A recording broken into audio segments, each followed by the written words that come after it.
नमस्कार, बहुत स्वागत है आपका। मैं हूं आपके साथ ऋतु ज्ञानवानी। इस वक्त की बड़ी खबर की बात करेंगे। इंदौर पहुंची है राष्ट्रपति द्रौपदी मुर्मू। प्रवासी भारतीय सम्मेलन का आखिरी दिन है। राष्ट्रपति द्रौपदी मुर्मू शामिल होंगी। प्रवासी भारतीयों का राष्ट्रपति सम्मान करेंगी। इंदौर में राष्ट्रपति का 7 घंटे का कार्यक्रम है। इंदौर पहुंची है राष्ट्रपति Droupadi Murmu. Brilliant convention centre के लिए रवाना हो चुकी है। प्रवासी भारतीय सम्मेलन का आज आखिरी दिन है। प्रवासी भारतीयों का राष्ट्रपति स्वागत करेंगी। इंदौर में राष्ट्रपति का 7 घंटे का ये कार्यक्रम रहेगा। उनके साथ शिरकत करेंगी द्रौपदी मुर्मू। इंदौर पहुंच चुकी हैं। ब्रिलियंट कन्वेंशन सेंटर के लिए रवाना हो चुकी हैं। आज भारतीय सम्मेलन का आखिरी दिन है। प्रवासी भारतीय का राष्ट्रपति सम्मान करेंगी। इंदौर में राष्ट्रपति का 7 घंटे का कार्यक्रम है।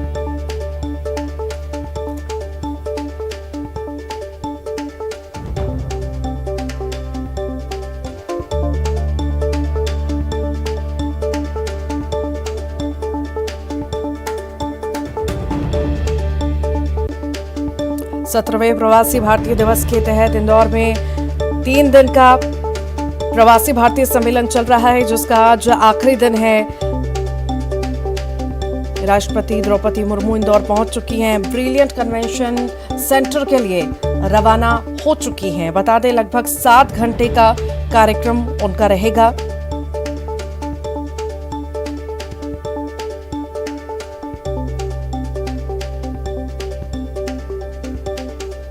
राष्ट्रपति द्रौपदी मुर्मू दोपहर सत्र के कार्यक्रम में शामिल होंगी। विदाई भाषण के साथ ही मेहमानों को प्रवासी भारतीय अवार्ड प्रदान करेंगी। ये पुरस्कार विदेश में भारत के बारे में बेहतर समन्वय बनाने, भारत की उपलब्धियों का समर्थन करने और भारतीय समुदाय के कल्याण के लिए काम करने वाले प्रवासी भारतीय और उनके संगठन और संस्था को दिए जाते हैं। खास दिन है, आखिरी दिन है प्रवासी भारतीय सम्मेलन का। राष्ट्रपति द्रौपदी मुर्मू शिरकत करने जा रही हैं। ब्रिलियंट कन्वेंशन सेंटर के लिए रवाना हो चुकी हैं। इंदौर बता दें आपको पहुंच चुकी हैं और अब ब्रिलियंट कन्वेंशन सेंटर के लिए रवाना हो चुकी हैं। लगभग 7 घंटे का उनका कार्यक्रम रहेगा।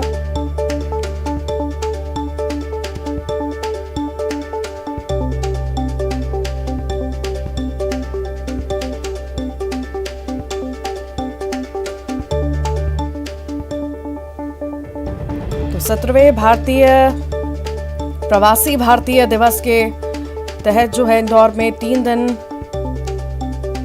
का प्रवासी भारतीय सम्मेलन चल रहा है, जिसका आज आखिरी दिन है। राष्ट्रपति द्रौपदी मुर्मू दोपहर के सत्र में कार्यक्रम में शामिल होंगी। विदाई भाषण के साथ ही मेहमानों को प्रवासी भारतीय अवार्ड प्रदान करेंगी। इंदौर पहुंच चुकी हैं राष्ट्रपति Droupadi Murmu. Brilliant convention centre के लिए रवाना हो चुकी हैं। प्रवासी भारतीय सम्मेलन का आज आखिरी दिन है। प्रवासी भारतीयों का राष्ट्रपति सम्मान करेंगी। इंदौर में राष्ट्रपति का 7 घंटे का कार्यक्रम रहने वाला है।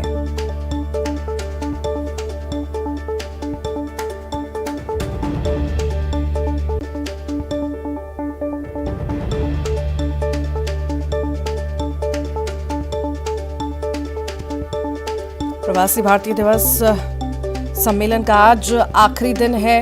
खास ये दिन रहने वाला है। राष्ट्रपति द्रौपदी मुर्मू पहुंची हैं, इंदौर पहुंच चुकी हैं वो, और अब जो है ब्रिलियंट कन्वेंशन सेंटर के लिए रवाना हो चुकी हैं। ये तस्वीर आप देख रहे हैं स्वागत करते हुए मुख्यमंत्री द्वारा राष्ट्रपति का।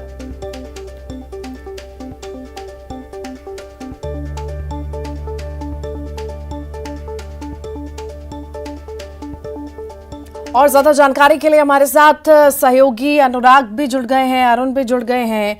अनुराग, आज 17वें प्रवासी भारतीय सम्मेलन का आखिरी दिन है। बहुत खास और महत्वपूर्ण दिन होने जा रहा है।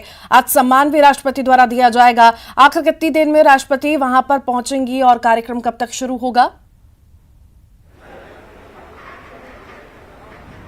बिल्कुल, देखिए, मैं सबसे पहले आपको बता दूं कि राष्ट्रपति द्रौपदी मुर्मू बीसीसी पहुंच चुकी हैं। यहाँ पर वो आ चुकी हैं और अब से कुछ ही देर के बाद उनकी सूरीनाम के जो राष्ट्रपति हैं और गुयाना के राष्ट्रपति हैं उनके साथ मुलाकात होगी। और जो कार्यक्रम में 3 बजे करीब लगभग राष्ट्रपति जो है मुख्य कार्यक्रम में शामिल होंगी, उनकी स्पीच होगी और इसके अलावा जो प्रवासी भारतीयों का सम्मान होना है उसमें भी राष्ट्रपति शामिल होंगी। तो अभी जो कार्यक्रम राष्ट्रपति का तय है, यहाँ पहुंचने के कुछ ही देर के बाद वो सूरीनाम और गुयाना के राष्ट्रपति से मुलाकात करेंगी, उनके साथ चर्चा करेंगी, लंच होगा और उसके बाद सम्मान का कार्यक्रम होगा और दोपहर करीब 3:30 बजे राष्ट्रपति जो है संबोधित करेंगी प्रवासी भारतीयों को लेकर। और भारत की सोच क्या है प्रवासी भारतीयों को लेकर, उसको लेकर भी जिक्र राष्ट्रपति करेंगी। तो कल प्रधानमंत्री जिस तरीके से शामिल हुए थे, उसके बाद राष्ट्रपति को सुनने के लिए अब प्रवासी भारतीय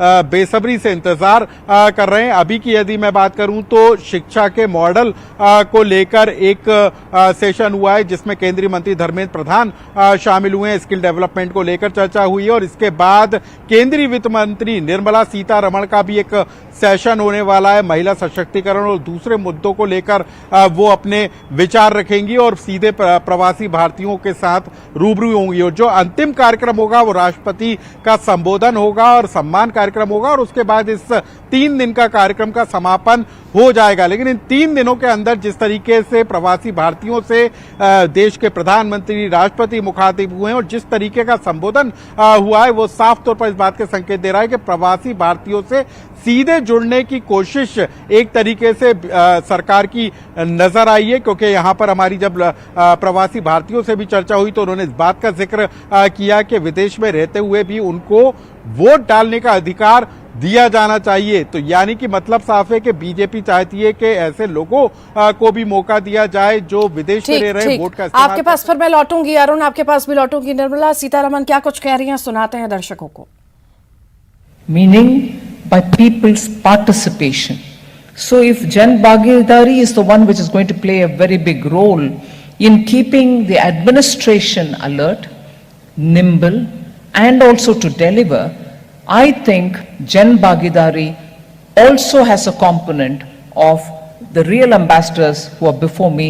Your Bhagidari, your participation is very important in India's next 25 years. So, even as he talks about Jan Bhagidari, the role of government is not in silos. The government functions as one. Whole of government approach is taken. It's not as if one minister can say, no, that belongs to whatever department or this one belongs to rural development. All of us put our ideas together and work together in such a way that government's decision is one whole decision and it comes with everybody's input. Each of us take our responsibility and the delivery therefore is of this government. Then in the collective effort, therefore, the participation of the Indian diaspora will also have to find its own channels so that you come in to give us inputs on the way in which policy has to be made. You come in to say how it's being affected in the ground and further also to tell us whether it is helping you to have greater connect and integration or not.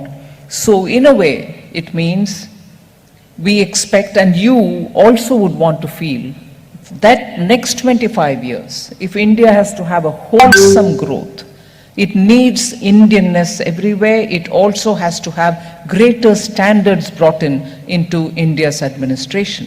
So in a way, you are playing the role of the real ambassadors. It means you're going to promote India, promote Indian brand.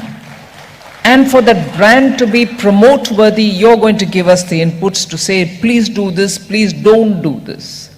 So that the brand actually becomes a valuable brand and that you will be very happy to promote. And in the process of also using the brand, you will also, where possible, make sure use India-produced goods and services. Where possible, you will look up to or look around to make sure that you get the India products, India services, so that even as you promote Indian brand, you're also seen around possessing, using and dispensing India-made goods and services. Even better, to serve the topic that I'm talking about, the harnessing of the potential of Indian diaspora entrepreneurs, particularly women, and for the purpose of an inclusive development in nation building. The next point that I would like to tell you or put forward for your consideration is, even as you promote the Indian brand India, even as you surround yourselves with India-made goods and services, I would invite you to partner with Indian. सहयोगी अरुण हमारे साथ लगातार बने हुए हैं। Arun, NRI सम्मेलन है, आज आखिरी दिन है सम्मेलन का। कितना खास, कितना महत्वपूर्ण ये हो जाता है। राष्ट्रपति द्रौपदी मुर्मू भी पहुंच रही है, कितना खास होने वाला है ये?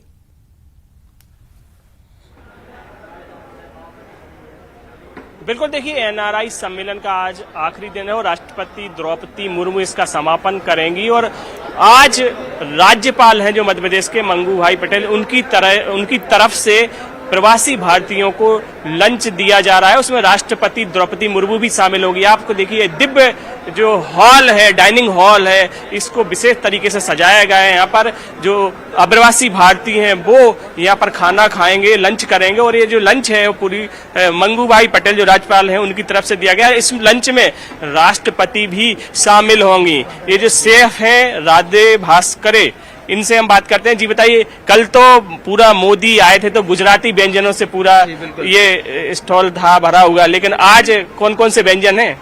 सर, आज हम आलू प्याज की कचौरी है जो जोधपुर की फेमस है, ठीक है, वो खिला रहे हैं आपको हम।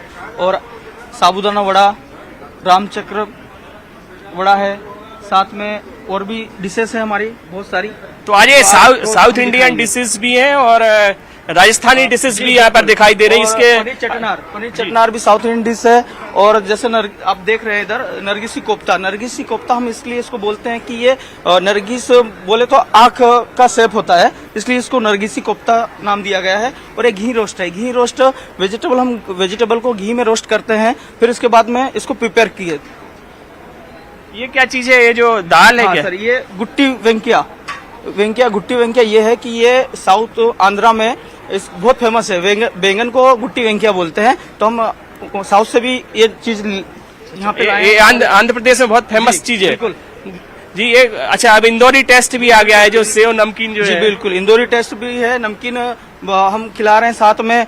और साउथ से और हमने कर्ड राइस भी लिया है। ये तो बहुत लजीज दिख रहा है। बिल्कुल, बहुत ही लजीज है और बहुत ही अच्छा टेस्टी है। ये साउथ से हमने कर्ड राइस भी लिया है। और राइस वगैरह देख लीजिए, साथ में दाल प्रिपरेशन है हमारे पास में, तरह तरह के व्यंजन रखे हैं। और डेजर्ट मावा बाटी, लाछा रबड़ी है, लाछा है। और उसके लिए हमने इसमें स्टफ किया हुआ, अंदर मावा स्टफ है, केसर स्टफ है।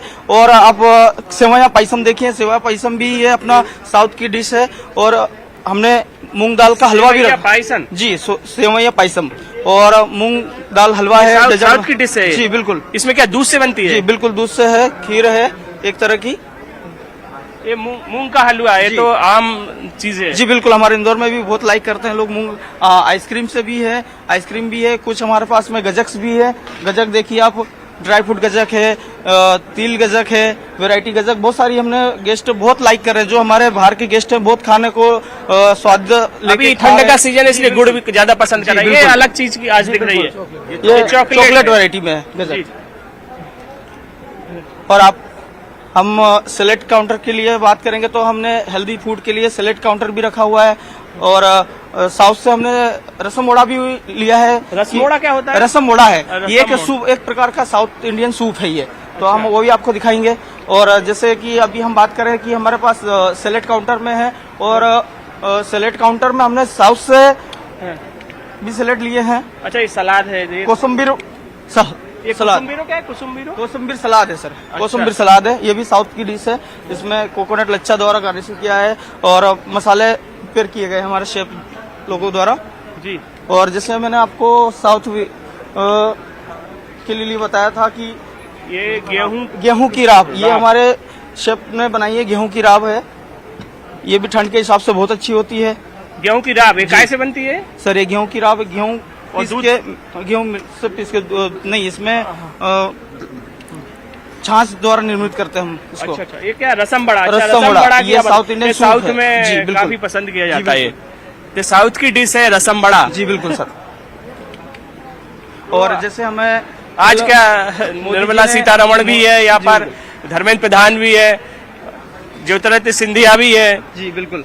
तो और बी मुरलीधरन है जो साउथ से ही है, वो विदेश राज्य मंत्री है, वो यहाँ पर शायद उन सबको ध्यान में रखते हुए चीजें बिल्कुल। बनाई गई है। जी बिल्कुल। और कल जैसे हमारे पीएम साहब ने बताया कि इंदौर नहीं, ये एक दौर है। हाँ हाँ, जैसे इंदौर नहीं, एक दौर है, दौर है। बिल्कुल सही। तो जैसे उन्होंने खाने के बारे में बताया कि इंदौर में समोसा, कचौरी, पोहा, जलेबी, ये सब चीजों का उन्होंने जिक्र किया। तो हमें बहुत गर्व है कि हमारे यहाँ इंदौर का बहुत ही ज्यादा तारीफ हुआ है। उन्होंने खाने के बारे में बहुत अच्छा फीडबैक दिया है।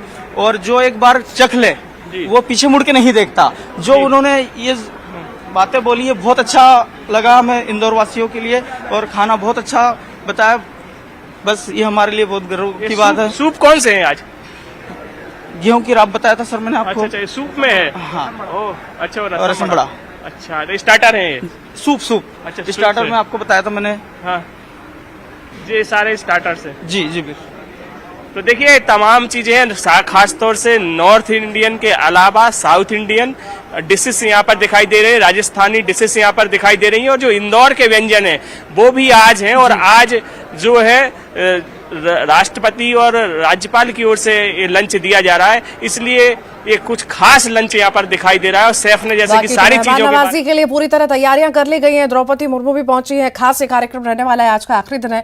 आप दोनों का ही बहुत बहुत शुक्रिया जानकारी को साझा करने के लिए। खंडवा से बड़ी खबर की बात करेंगे। सिमी से जुड़ा अब्दुल रकीब गिरफ्तार हुआ है। कोलकाता एसटीएफ पुलिस ने अरेस्ट किया है। आईएसआईएस संगठन से जुड़े होने का भी शक है। खंडवा से कोलकाता पुलिस ले गई है। खंडवा से कोलकाता पुलिस ले गई है। फिलहाल इस पूरे मामले में पूछताछ होना बाकी है।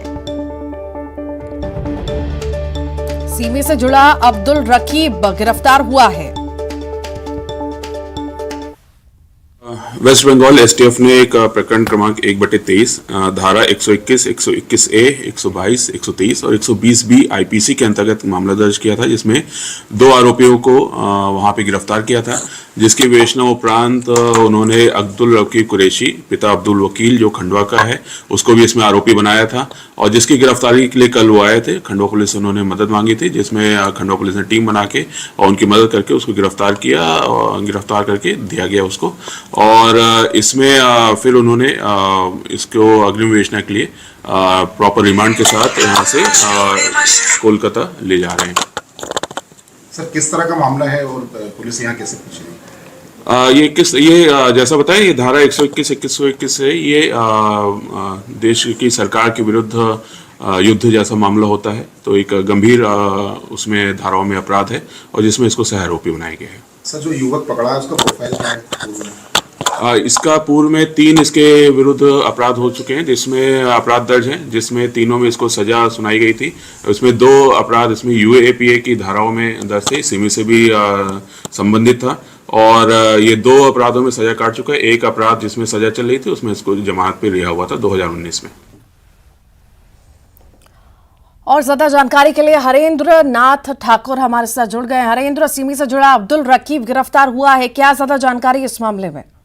जी बिल्कुल रितु, अपने दर्शकों को बताना चाहूंगा कि अब्दुल रकीब कुरैशी जो है खंडवा का रहने वाला है। पहले तो सिमी से जुड़े होने के इस पर जो आरोप लगे थे, आरोप की पुष्टि भी हुई थी, उसमें उसको सजा भी हो चुकी है कई मामलों में। उसके बाद कुछ मामलों में भी वो जमानत पे था, और सिमी के स्लीपर सेल के रूप में ये खंडवा में काम कर रहा था। लेकिन अब जो उस पे जो आरोप लगे हैं, जो चूंकि 2 दिन पहले कोलकाता की पुलिस ने वहाँ पे कोलकाता में एक कार्रवाई की थी, उसमें 2 लोगों को अनलीगल एक्टिविटीज में गिरफ्तार किया था, और उसके तार जो है खंडवा से जुड़े हुए पाए गए, और अब्दुल रकीब कुरैशी तक वो तार जुड़ता हुआ दिखा। लिहाजा कोलकाता पुलिस गुपचुप तरीके से खंडवा आई, और खंडवा एसपी के सहयोग से यहाँ पर आकर के अब्दुल रकीब को गिरफ्तार।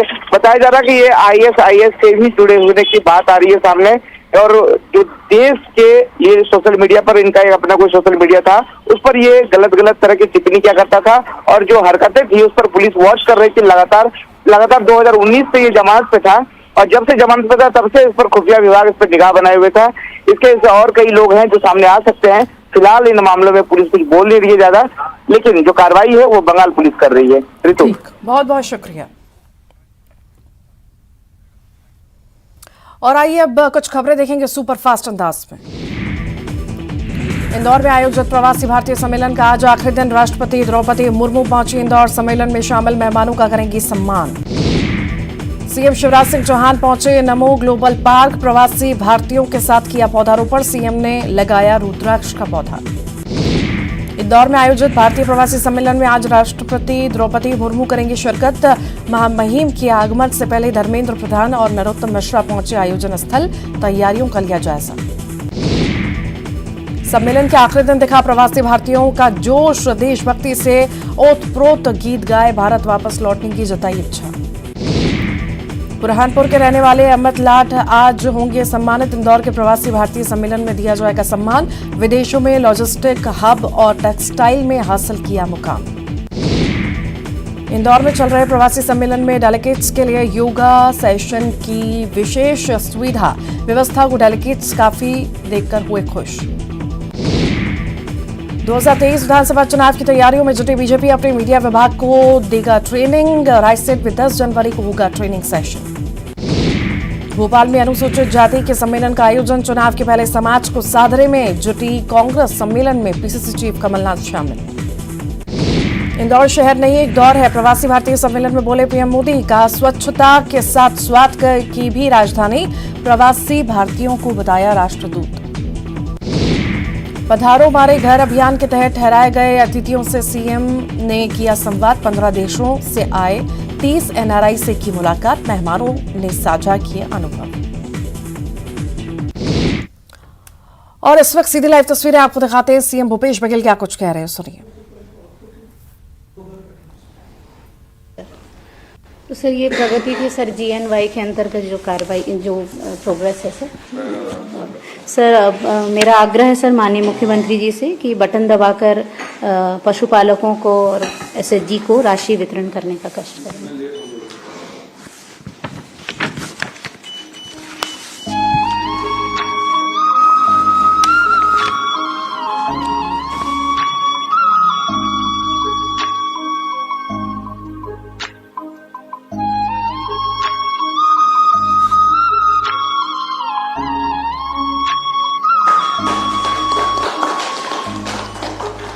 सर माननीय कृषि मंत्री जी से विनम्र आग्रह की उद्बोधन देने का कष्ट करेंगे।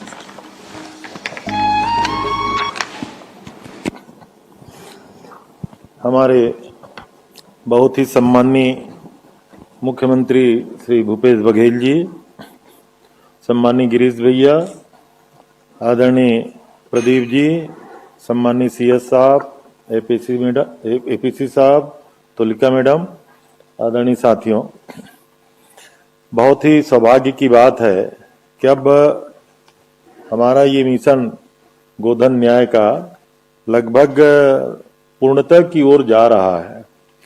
10,800 से अधिक गौठान, 10,900 गौठान की स्वीकृति में लगभग 9,000 गौठान कंप्लीट हो चुका है और हमारी सारी एक्टिविटीज इन्हीं गौठानों में अब प्रारंभ हो गई है। अभी आज की तारीख में लगभग जो 7 करोड़ 5 लाख रुपया गौपालकों को, गौठान समिति और स्व सहायता समूह को आदरणीय मुख्यमंत्री जी के द्वारा हस्तांतरित किया गया। अब कुल मिलाकर के ये 197 करोड़ रुपया से 200 करोड़ रुपया के आसपास हो गया है। अभी CS साहब हिसाब लगा रहे थे, कुल मिला के इसको देखिएगा 171 करोड़ रुपए की राशि तो आप भुगतान कर चुके हैं स्व सहायता समूह और गौठान समितियों को। हमारी जो अदर एक्टिविटीज है उससे लगभग 45 से 50 करोड़ रुपया भी उन्हीं गौठान समितियों को इससे मिल चुका है। और अभी जैसा तुलिका बता रही थी 150 करोड़ रुपया तो हमारे स्वावलंबी गौठानों के पास अभी जमा है, लगभग 150 करोड़ रुपया सर। 5,500 गौठान लगभग हमारे स्वावलंबी हो चुके हैं और उन 150 करोड़ जो हमारा जमा है उसमें से 35.5 करोड़ रुपया की गोबर खरीदी में हम राशि दे चुके हैं। कुल मिला की कैलकुलेशन ये है कि 98.73 लाख क्विंटल गोबर की खरीदी हुई है और इसका अगर 30% हिसाबेंगे टोटल, अभी मैं देख रहा था टोटल हिसाब करके, 28 से 30% की खाद बनना 4 लाख क्विंटल को जोड़ लें, 20 लाख क्विंटल बिक चुका, 4 लाख क्विंटल हमारे पास है, अभी प्रोसेस में टंकियों में और उसके अतिरिक्त है। तो सबको अगर मिला लेंगे तो हम लोग जो 30% फर्टिलाइजर का मान रखते हैं और उस हिसाब से पूरी राशि का अगर आकलन करेंगे तो मुझे लगता है कि ये बेहद सफल योजना दिखाई दे रहा है। और आने वाले समय में लगातार माननीय मुख्यमंत्री जी के निर्देश पे, आपके प्रयासों पे और विभाग के द्वारा की जा रही मेहनत पे इसमें और उत्तरोत्तर वृद्धि होना है। जहां तक इन गौठानों की एक्टिविटीज का सवाल है, पहले हम लोग अपने छत्तीसगढ़ की महिलाओं को सबसे ज्यादा संकोची मानते थे। 1,31,000 बताया ना, 1,31,000 महिलाओं का समूह अब सीधा गौठान से जुड़ा हुआ है। सर, आपके आने के पहले हम लोग अभी चर्चा कर ही रहे थे, रीपा जो हम लोग शुरू किए हुए हैं 300, वहां तो हमारी सारी योजनाएं संचालित होंगी ही होंगी, लेकिन अब ये 150 करोड़ रुपया हमारे गौठानों के पास है। और हमारे यहाँ महिला समूह अब बेहद जागरूक भी हो गई हैं। अब सीधे माननीय मुख्यमंत्री जी से अगर माइक्रोफोन लेकर के बात करती हैं और हर प्रकार से आपसे चर्चा कर रही हैं, तब जहां भी हम लोग जाते हैं तो पहली चर्चा यही होती है कि हमारे गौठानों के और एक्टिविटीज के लिए हमको मशीनें चाहिए। हम लोग अभी उसी को चर्चा कर रहे हैं कि कहीं छोटी छोटी इकाई रीपा के अलावा उन गौठानों में हम लोग लगाए हुए हैं, कहीं मुर्गी पालन का, कहीं मशरूम उत्पादन का, कहीं मछली पालन का, वर्मी कंपोस्ट तो बना ही रहे हैं, उसके अलावा छोटी इकाइयां कहीं अब दोना पत्तल लगाना है। अब उसको NRLM के तहत हम लोग सब्सिडी दे पाएंगे, अन्य योजनाओं से कैसे मदद कर पाएंगे। अभी सर बाबा गुरु घासीदास जयंती के बाद लगातार शाकंभरी जयंती हम लोग बनाने घूम रहे हैं। अब मरार समाज के लोग मांग करते हैं कि उनको पावर टिलर चाहिए, उनको ड्रायर मशीन चाहिए। अब यूनिट कास्ट के हिसाब से देखेंगे सर तो 50% सब्सिडी में तो हम लोग विभाग से सप्लाई करते हैं, लेकिन एक पावर टिलर अगर 1,20,000 का होता है तो 60,000 रुपया हम हितग्राही से लेते हैं। तो मैं वही प्रस्ताव कर रहा था, जहां इस प्रकार की राशि है, यहाँ DMF की जहां राशि है।